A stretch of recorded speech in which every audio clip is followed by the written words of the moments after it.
ఓం నమః శివాయ. మిత్రులారా, మీరు ఎలా ఉన్నారు? Her her Mahadev. అందరికీ స్వాగతం. కొన్నిసార్లు ఎవరికైనా ఉత్తమ ప్రతిస్పందన క్షమాపణ కాదు, మౌనం అని చెబుతారు. వారి ఉనికి మీకు ఇకపై ముఖ్యమా కాదా అనే అసౌకర్యంలో వారు ఉండనివ్వండి. ఏమైనా ఇవి కొనసాగుతున్న జ్ఞానపదాలు. విషయానికి వద్దాం మరియు సెప్టెంబర్ 23 నుండి 30 సెప్టెంబర్ 2025 వరకు రాబోయే వారం మేషరాశివారికి మీకోసం ఎలా శుద్ధి వాతావరణాన్ని కలిగిస్తుందో అర్థం చేసుకోవడానికి ప్రయత్నిద్దాం. మీ పని, మీ ఆర్థిక పరిస్థితి, మీ సంబంధాలు మరియు మీ ఆరోగ్యం వంటి మీ జీవితంలోని ప్రతి ముఖ్యమైన అంశాన్ని మేము లోతుగా పరిశీలిస్తాము. నా లక్ష్యం మీ భవిష్యత్తును అంచనా వేయడం మాత్రమే కాదు, రాబోయే వారాన్ని మీరు పూర్తి ప్రణాళిక మరియు అవగాహనతో జీవించగలిగేలా మరియు దాని నుండి పూర్తి ప్రయోజనాన్ని పొందగలిగేలా మిమ్మల్ని సిద్ధం చేయడం. మిత్రులారా, ప్రతి వారానికి దాని స్వంత ప్రత్యేక శక్తి మరియు థీమ్ ఉంటుంది. మనం ఈ వారాన్ని పరిశీలిస్తే ఇది 3 విభిన్న దశలతో కూడిన ప్రయాణంలాంటిది. మొదటి దశ వారం ప్రారంభం పూర్తిగా మీ సంబంధాలు మరియు భాగస్వామ్యాలకు అంకితం చేయబడింది, వ్యక్తిగత లేదా వృత్తిపరమైనది అయినా. రెండవ దశ వారం మధ్యలో మీరు విరామం తీసుకోవడానికి, ఆలోచించడానికి, మీ భావాలను అర్థం చేసుకోవడానికి మరియు మీతో కనెక్ట్ అవ్వడానికి అవకాశం ఇస్తుంది. మూడవ మరియు చివరి దశ వారం ముగింపు అదృష్టం మరియు కృషి రెండింటికీ ఒకేసారి తలుపులు తెరుస్తుంది. ఇది మీ కెరీర్కు చాలా శక్తివంతమైన సమయం అని నిరూపించబడుతుంది. ఈ వారంలో అతిపెద్ద శుభవార్త గజకేసరి యోగం. ఇది సెప్టెంబర్ 23 రాత్రి ఏర్పడుతుంది. జ్యోతిషశాస్త్రంలో ఈ యోగం చాలా శుభప్రదంగా పరిగణించబడుతుంది. చంద్రుడు మరియు బృహస్పతి అనుకూలమైన స్థితిలో ఉన్నప్పుడు ఈ యోగం ఏర్పడుతుంది. దీని ప్రభావం ఏమిటంటే, ఒక వ్యక్తి యొక్క తెలివితేటలు పదును పెట్టబడతాయి, సమాజం యొక్క నైతికత పెరుగుతుంది మరియు ఆర్థిక లాభం కోసం మార్గాలు తెరుచుకుంటాయి. కాబట్టి మీ వారం రాజయోగంతో ప్రారంభమవుతుందని ఊహించుకోండి. మరొక ఓదార్పు ఏమిటంటే, సెప్టెంబర్ 18 నుండి గత కొన్ని రోజులుగా మీ అత్తమామలతో చెలరెగుతున్న ఏవైనా ఉద్రిక్తతలు, వాదనలు మరియు విభేదాలు కూడా సెప్టెంబర్ 23న ముగుస్తాయి. ఆ విషయంలో కూడా మీరు మనశ్శాంతిని అనుభవిస్తారు. పవిత్రమైన వినాయక చతుర్థి పండుగ సెప్టెంబర్ 25న వారం మధ్యలో వస్తుంది. గణేశుడిని అడ్డంకులను తొలగించే వ్యక్తిగా పిలుస్తారు మరియు చతుర్థి ఆయనకు ఇష్టమైన రోజు. ఈ రోజున చేసే పూజ జీవితంలోని అడ్డంకులను తొలగించడంలో అద్భుతాలు చేస్తుంది. మరియు నేను చెప్పినట్లుగా వారం ముగింపు ఒక దీవెన కంటే తక్కువ కాదు. గరుణ జ్యోతిషశాస్త్రం ప్రకారం సెప్టెంబర్ 29 మరియు 30 తేదీలు మేషలగ్నం ఉన్నవారు ఏదైనా ఉద్యోగం లేదా వృత్తి సంబంధిత ప్రయత్నాలను కొనసాగించడానికి ఉత్తమ రోజులు. ఎందుకు? ఎందుకంటే ఈ రోజుల్లో అదృష్ట ప్రభువు అదృష్ట గుహాన్ని చూస్తాడు మరియు కర్మ ప్రభువు చంద్రునితో కర్మ గృహంలో ఉంటాడు, అద్భుతమైన కలయికను సృష్టిస్తాడు. మొత్తమీద ఈ వారం మీకు జీవితంలోని ప్రతి అంశాన్ని రుచి చూస్తుంది. మీ జీవితంలోని ప్రతి అంశాన్ని ఒక్కొక్కటిగా నిశితంగా పరిశీలిద్దాం. మొదట మనందరికీ కీలకమైన దాని గురించి మాట్లాడుకుందాం: మన పని, మన కెరీర్ మరియు మన ఆర్థిక పరిస్థితి. ఈ వారమంతా మీ 6వ ఇంట్లో 2 ప్రధాన గ్రహాల బలమైన జత ఏర్పడుతోంది. గ్రహాల రాజు సూర్యుడు మరియు గ్రహాల రాకుమారుడు బుధుడు కన్యారాశిలో మీ 6వ ఇంట్లో ఉన్నారు. 6వ ఇల్లు మీ ఉద్యోగం, మీ దైనందిన జీవితం, మీ పోటీదారులు మరియు మీ శత్రువులను సూచిస్తుంది. కన్య అనేది బుధుడు యొక్క ఉచ్చమైన రాశి. దీని అర్థం బుధుడు ఇక్కడ చాలా శక్తివంతంగా మారి కఠినమైన యోగా అనే శుభ యోగాన్ని సృష్టిస్తాడు. ఇది మీ జీవితంపై ఎలాంటి ప్రభావం చూపుతుంది? దీని అర్థం మీరు మీ జ్ఞానం, మీ సంభాషణ నైపుణ్యాలు మరియు మీ కమ్యూనికేషన్ నైపుణ్యాల ద్వారా పనిలో ప్రతి సవాలును అధిగమిస్తారు.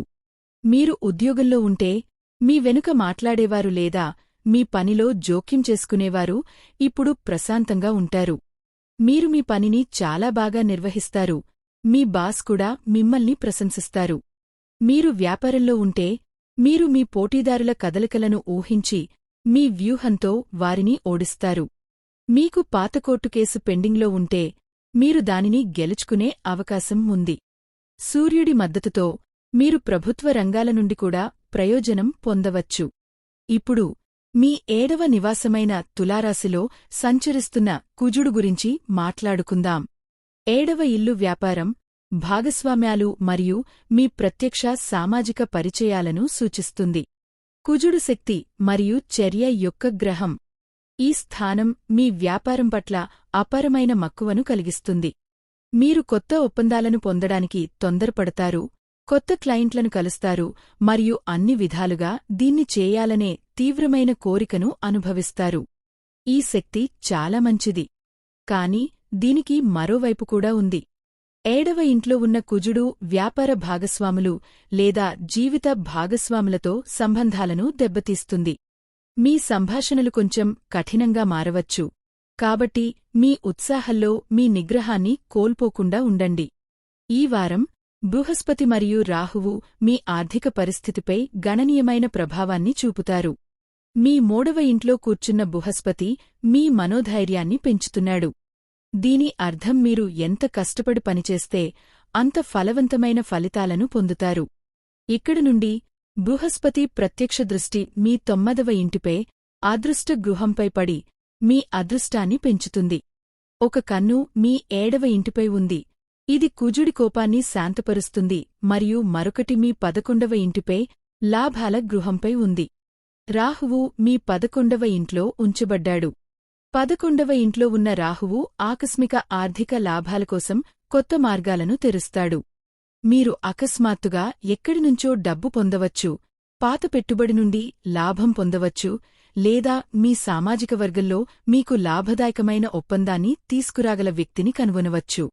అయితే మీ 12వ ఇంట్లో శని తిరోగమనంలో ప్రవర్తిస్తున్నాడు. 12వ ఇల్లు ఖర్చులకు నిలయం. ఇక్కడ తిరోగమనంలో ఉన్న శని ఊహించని ఖర్చుల పరిస్థితిని సృష్టించవచ్చు. మీరు అకస్మాత్తుగా దీర్ఘకాలిక అనారోగ్యం లేదా ఇంటి మరమ్మతుల కోసం డబ్బు ఖర్చు చేయవచ్చు. అందువల్ల ఈ వారం మీ ఆర్థిక ప్రణాళికలను రూపొందించుకోవడం చాలా ముఖ్యం. ఇప్పుడు చంద్రుని ప్రభావాన్ని అర్థం చేసుకోండి. సెప్టెంబర్ 23 నుండి 24 వరకు చంద్రుడు 7వ ఇంట్లో ఉంటాడు. ఈ రోజులు వ్యాపార సమావేశాలు, ప్రెజెంటేషన్లు మరియు జట్టు కృషికి అద్భుతమైనవి. సెప్టెంబర్ 25 నుండి 27 వరకు చంద్రుడు 8వ ఇంట్లో ఉంటాడు. ఆర్థిక నిర్ణయాలు తీసుకోవడానికి ఈ సమయం కొంచెం సున్నితమైనది. స్టాక్ మార్కెట్ లేదా ఎలాంటి ఊహాగానాలకు దూరంగా ఉండండి. అయితే ఈ సమయం బీమా లేదా వారసత్వానికి సంబంధించిన విషయాలను పరిష్కరించడానికి మంచిది కావచ్చు. మరియు ఇప్పుడు మీ కెరీర్కు శక్తివంతమైన కాలం వస్తుంది.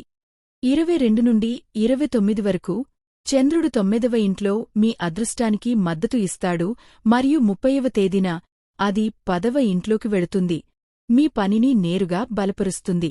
మీరు ఉద్యోగాలు మార్చుకోవాలనుకుంటే, ఇంటర్వ్యూ చేయాలనుకుంటే, జీతం పెంపు కోసం చర్చలు జరపాలనుకుంటే లేదా కొత్త ప్రాజెక్ట్ ప్రారంభించాలనుకుంటే 29 మరియు 30 తేదీలలో అలా చేయండి. నన్ను నమ్మండి, విజయం వస్తుంది. కెరీర్ మరియు డబ్బు కోసం మనం తరచుగా మన సంబంధాలను వదిలివేస్తాము. ఈ వారం మీ ప్రేమ, వివాహం మరియు కుటుంబానికి ఏమి కలిగిస్తుందో చూద్దాం. మొదట శృంగార సంబంధాల గురించి మాట్లాడుకుందాం. ప్రేమ, అందం మరియు ఆనందానికి ప్రతీక అయిన శుక్రుడు మీ 5వ ఇల్లు అయిన సింహరాశిలో ఉంచబడ్డాడు. 5వ ఇల్లు ప్రేమ, శృంగారం మరియు సృజనాత్మకతకు సంకేతం. శుక్రుడు తన స్నేహితుడైన సూర్యుని రాశి అయిన సింహరాశిలో 5వ ఇంట్లోకి ప్రవేశించినప్పుడు అది ప్రేమకు చాలా శుభప్రదంగా పరిగణించబడుతుంది. ఒంటరిగా ఉన్నవారు తమ జీవితాల్లోకి ప్రత్యేకమైన వ్యక్తి ప్రవేశించడాన్ని చూడవచ్చు. మీ సామాజిక జీవితం చురుకుగా ఉంటుంది మరియు ప్రజలు మీ వ్యక్తిత్వానికి ఆకర్షితులవుతారు. ఇప్పటికే సంబంధంలో ఉన్నవారికి ఈ సమయం కొత్త వెచ్చదనం మరియు ప్రేమను తెస్తుంది. మీరు మీ భాగస్వామితో ఒక యాత్రకు వెళ్లి వారికి తీపి బహుమతి ఇవ్వవచ్చు. మీ సంబంధం మరింత మధురంగా పెరుగుతుంది. కాని ఒక మలుపు ఉంది. నీడ గ్రహం కేతువు కూడా ఈ 5వ ఇంట్లో ఉంది. కేతువు కొంచెం దూరంగా ఉంటాడు. ఒకవైపు శుక్రుడు మిమ్మల్ని ప్రేమవైపు ఆకర్షిస్తాడు, మరోవైపు కేతువు విచారాన్ని కలిగించవచ్చు. మీ సంబంధం మీ భాగస్వామి నుండి అంత ఆనందదాయకంగా లేదా భావోద్వేగపరంగా దూరంగా లేదని మీరు భావించవచ్చు. మీ సంబంధంలోని చిన్న ఆనందాలను జరుపుకోవడం మరియు మీ భాగస్వామితో బహిరంగంగా మాట్లాడటం దీనికి సులభమైన పరిష్కారం. ఇప్పుడు వివాహ జీవితం గురించి మాట్లాడుకుందాం. నేను కెరీర్ విభాగంలో చెప్పినట్లుగా కుజుడు మీ 7వ ఇంట్లో ఉన్నాడు. 7వ ఇల్లు వివాహానికి ప్రాథమిక ఇల్లు. ఇక్కడ కుజుడు ఉండటం భార్యాభర్తల మధ్య శారీరక ఆకర్షణ మరియు అభిరుచిని పెంచుతుంది, కాని అది అహంకార ఘర్షణలను కూడా సృష్టిస్తుంది. నేను చెప్పింది నిజమే, మీరు చెప్పింది తప్పు అనే భావన మీ ఇద్దరి మధ్య తలెత్తవచ్చు. చిన్న విషయాలపై వాదనలు పెద్ద తగాదాలుగా మారవచ్చు. మీరు ఇక్కడ చాలా విచక్షణతో ముందుకు సాగాలి. 23 మరియు 24 తేదీలలో చంద్రుడు కూడా ఇక్కడ ఉన్నప్పుడు భావోద్వేగాలు మరింత తీవ్రంగా మారవచ్చు. ఈ 2 రోజుల్లో మీ జీవిత భాగస్వామి భావాలను ప్రత్యేకంగా జాగ్రత్తగా చూసుకోండి. కుటుంబ జీవితం మిశ్రమంగా ఉంటుంది. 3వ ఇంట్లో బృహస్పతి స్థానం మీ తమ్ముళ్లతో మంచి సంబంధాన్ని నిర్ధారిస్తుంది మరియు మీకు వారి పూర్తి మద్దతు లభిస్తుంది. మీ తండ్రితో మీ సంబంధం కూడా బాగుంటుంది. అయితే 12వ ఇంట్లో శని స్థానం కుటుంబంలోని పెద్దవారి ఆరోగ్యం గురించి ఆందోళన కలిగించవచ్చు. ఇంట్లో వాతావరణం కొంచెం తీవ్రంగా ఉండవచ్చు. మీ కుటుంబంతో కొంత సమయం గడపాలని మరియు వారి అవసరాలను తీర్చాలని నేను మీకు సలహా ఇస్తున్నాను. ఆరోగ్యకరమైన శరీరం ఆనందానికి మొదటి మూలం అని అంటారు. మీ ఆరోగ్యం పేలవంగా ఉంటే ప్రపంచంలో ఏ ఆనందం కూడా మంచిది కాదు. ఈ వారం మీకు ఆరోగ్యం పరంగా ఏమి ఉందో చూద్దాం. ఈ వారం మీ ఆరోగ్యం గురించి మీరు కొంచెం జాగ్రత్తగా ఉండాలి. ఇది ప్రధానంగా సూర్యుడు మరియు బుధుడు మీ 6వ ఇంట్లో ఉండటం వల్ల 6వ ఇల్లు అనారోగ్యానికి నేరుగా సంబంధించినది. సూర్యుడు శరీర వేడిని నియంత్రిస్తాడు, అయితే బుధుడు మన చర్మం మరియు నాడీ వ్యవస్థకు సంబంధించినది. కన్య మన జీర్ణ వ్యవస్థతో, ముఖ్యంగా ప్రేగులతో సంబంధం కలిగి ఉంటుంది. ఈ 3 విషయాలు కలిపితే మీరు ఆమ్లత్వం, గుండెల్లో మంటలేదా ఏదైనా అలెర్జీ లేదా చర్మంపై దద్దుర్లు వంటి సమస్యలను ఎదుర్కోవచ్చు. అదనంగా బుధగ్రహం ప్రభావం అనవసరమైన ఆందోళన, అతిగా ఆలోచించడం మరియు మానసిక ఒత్తిడికి కారణమవుతుంది. వారం మధ్యలో అంటే 25 సెప్టెంబర్ 1926 మరియు 27 తేదీలలో చంద్రుడు మీ 8వ ఇంట్లోకి ప్రవేశించినప్పుడు మీరు చాలా జాగ్రత్తగా ఉండాలి. 8వ ఇల్లు ఊహించని సంఘటనలతో ముడిపడి ఉంటుంది. ఈ సమయంలో మీరు గాయపడే ప్రమాదం ఉంది. అందువల్ల డ్రైవింగ్ చేసేటప్పుడు మీ వేగాన్ని జాగ్రత్తగా చూసుకోండి మరియు ఏదైనా ప్రమాదకర కార్యకలాపాలకు దూరంగా ఉండండి. ఈ సమయాల్లో ఏవైనా దీర్ఘకాలిక అనారోగ్యాలు తిరిగి రావచ్చు. ఆరోగ్యానికి సంబంధించిన ఏవైనా లక్షణాలను విస్మరించవద్దని మరియు వెంటనే వైద్యుడిని సంప్రదించమని నేను మీకు గట్టిగా సలహా ఇస్తున్నాను. ఇప్పుడు మన యువ స్నేహితులు, విద్యార్థుల గురించి మాట్లాడుకుందాం. ఈ వారం విద్యార్థులకు ఏకాగ్రతకు పరీక్ష అవుతుంది. 5వ ఇంట్లో శుక్రుడు ఉండటం డిజైన్, లలిత కళలు, సంగీతం లేదా నటన వంటి సృజనాత్మక రంగాలలోని వారికి చాలా ప్రయోజనకరంగా ఉంటుంది. ఈ సమయంలో మీ ఊహ గరిష్ట స్థాయిలో ఉంటుంది. అయితే 5వ ఇంట్లో కేతువు స్థానం ఏకాగ్రతకు గణనీయమైన సవాలును కలిగిస్తుంది. కేతువు మిమ్మల్ని దృష్టి మరల్చే గ్రహం. మీరు ఒక పుస్తకంతో కూర్చుంటారు, కాని మీ మనస్సు వేరే చోట తిరుగుతుంది. ఒకే అంశంపై ఎక్కువసేపు దృష్టి పెట్టడం కష్టం కావచ్చు. కాబట్టి మీరు ఏమి చేయాలి? క్లుప్తంగా అస్థిరంగా ఉన్న అధ్యయన సెషన్లలో అధ్యయనం చేయండి. గంటల తరబడి చదువుకునే బదులు 45 నుండి 50 నిమిషాలు చదువుకోండి. మధ్యలో 10 నిమిషాల విరామం తీసుకోండి. ప్రతి ఉదయం మీ చదువును ప్రారంభించే ముందు కేవలం 10 నిమిషాలు ధ్యానం చేయండి లేదా ప్రాణాయామం చేయండి. ఇది మీ మనస్సును ప్రశాంతపరచడంలో అద్భుతాలు చేస్తుంది. అవును, చదువుతున్నప్పుడు మీ మొబైల్ ఫోన్ మరియు ఇతర గాడ్జెట్లను మీ నుండి దూరంగా ఉంచండి. బృహస్పతి మిమ్మల్ని ఆశీర్వదిస్తున్నాడు.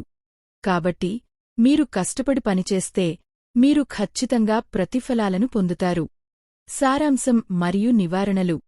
కాబట్టి మిత్రులారా, ఈ వారం సంఘటనలను కొన్ని సాధారణ అంశాలలో విశదీకరించుకుందాం.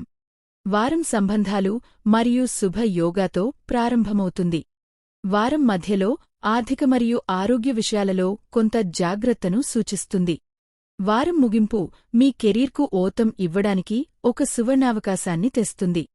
సంబంధాలు మరియు ప్రేమ జీవితం సంతోషంగా ఉంటాయి, కాని మీరు మీ వివాహ జీవితంలో వివేకం పాటించాలి.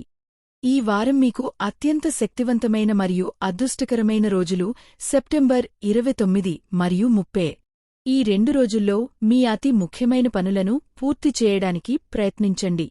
మీరు పూర్తి అదృష్టంతో దీవించబడతారు. జాగ్రత్త. ఈ వారం మీరు ముఖ్యంగా జాగ్రత్తగా ఉండవలసిన విషయం ఏమిటంటే మీ మాట మరియు కోపాన్ని నియంత్రించడం. కుజగ్రహ ప్రభావంతో ఒక్క తప్పు పదం మీ స్థిరపడిన సంబంధాలను నాశనం చేస్తుంది. కాబట్టి మాట్లాడే ముందు 2 సార్లు ఆలోచించండి. మిత్రులారా, జ్యోతిష్యం సమస్యలను వెల్లడి చేయడమే కాకుండా వాటిని నివారించడానికి సరళమైన పరిష్కారాలను కూడా సూచిస్తుంది. ఈ వారం గ్రహ స్థానాలను పరిగణనలోకి తీసుకుంటే నేను 3 సాధారణ పరిష్కారాలను పంచుకుంటున్నాను. మీ వైవాహిక మరియు వృత్తి జీవితంలో ఉద్రిక్తతను సృష్టించే కుజుడిని శాంతింపజేయడానికి ఈ వారం ప్రతిరోజూ, ముఖ్యంగా మంగళవారాల్లో హనుమాన్ చాలీసాను పఠించడం మర్చిపోవద్దు. హనుమంతుడిని పూజించడం వల్ల మీ ఓర్పు పెరుగుతుంది మరియు మీ కోపాన్ని శాంతపరుస్తుంది, అడ్డంకులను అధిగమించడంలో మీకు సహాయపడుతుంది. వినాయక చతుర్థి సెప్టెంబర్ 25న ఈ ఉదయం స్నానం చేసిన తర్వాత గణేశుడికి 11 లేదా 21 గడ్డిరేకులను సమర్పించి ఓం గం గణపతయే నమః అనే మంత్రాన్ని ఒకసారి జపించండి. ఈ పరిహారం మీ పనిలో అడ్డంకులను తొలగిస్తుంది. మానసిక ప్రశాంతత మరియు ఆరోగ్యం కోసం 6వ ఇంట్లో ఉన్న శని మరియు గ్రహాల ప్రభావం ఆరోగ్యం మరియు మానసిక ఆందోళనకు కారణమవుతుంది. దీనిని నివారించడానికి ఈ వారం ఏ రోజునైనా, ముఖ్యంగా శనివారం, అవసరంలో ఉన్న వ్యక్తికి ఆవనూనెను దానం చేయండి లేదా సాయంత్రం పాత రావి చెట్టు కింద ఆవనూనె దీపం వెలిగించి మీ మంచి ఆరోగ్యం కోసం ప్రార్థించండి. ఈ నివారణలు చాలా సరళమైనవి కాని చాలా ప్రభావవంతంగా ఉంటాయి. పూర్తి విశ్వాసంతో వాటిని ఆచరించండి. మీరు ఖచ్చితంగా ప్రయోజనాలను అనుభవిస్తారు. కాబట్టి మిత్రులారా, ఇది సెప్టెంబర్ 23 నుండి 30 సెప్టెంబర్ 2025 వరకు మేషరాశి వారికి వారపు జాతకం. ఈ సమాచారం రాబోయే వారం మెరుగ్గా జీవించడంలో మీకు సహాయపడుతుందని నేను ఆశిస్తున్నాను. గుర్తుంచుకోండి, ఇది నక్షత్రాల ఆట, కాని మీరు ఈ ఆటలో అత్యంత ముఖ్యమైన ఆటగాడు. మీ కృషి మీ చేతుల్లో ఉంది. గ్రహాల కదలికలను అర్థం చేసుకోవడం ద్వారా మరియు సరైన సమయంలో సరైన నిర్ణయాలు తీసుకోవడం ద్వారా మీరు ఏదైనా సవాలును అవకాశంగా మార్చుకోవచ్చు. సానుకూలంగా ఉండండి. మిమ్మల్ని మరియు మీ ప్రియమైనవారిని జాగ్రత్తగా చూసుకోండి. మీరు నా ప్రయత్నాలను ఆస్వాదించినట్లయితే దయచేసి ఈ వీడియోను లైక్ చేయండి మరియు ఈ సమాచారాన్ని మీ స్నేహితులు మరియు కుటుంబ సభ్యులతో పంచుకోండి. ఎవరికి తెలుసు, మీరు ఎవరికైనా సహాయం చేయవచ్చు.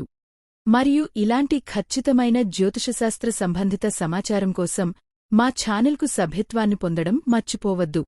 మహాదేవ్ మీ అందరికీ తన ఆశీస్సులను కురిపించుగాక.